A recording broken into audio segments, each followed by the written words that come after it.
My reserve was made in 1955 by the first ever female chief, Rita Smith. We were originally Horton First Nation, and before we were ever a reserve of our own, we were a part of the Annapolis Valley First Nation, more commonly known as Cambridge.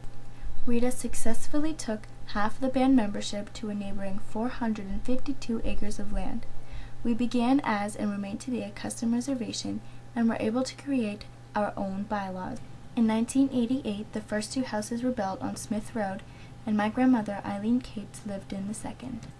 Since then, 20 houses, a convenience store with a gas bar and game room attached, a band office, a health center, a youth center, a swimming pool, a summer ice cream stand, 2 playgrounds, and a pawn shop have all been built, as well as 3 streets being added to Smith Road. Right after World War II, all veterans were given 100 acres of land. Noel Smith, a native man, had to fight the government in order to get his land.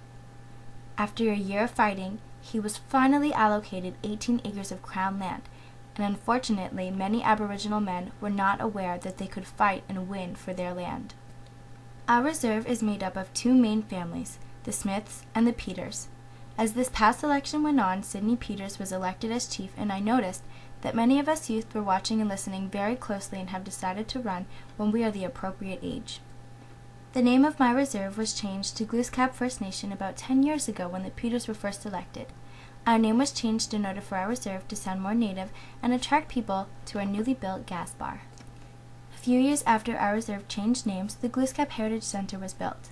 The Glooscap Heritage Center is located in Truro, Nova Scotia, and educates visitors about the Mi'kmaq people. It has a 40-foot statue of Glooscap himself. In Mi'kmaq legends, Glooscap is said to be the first ever human created.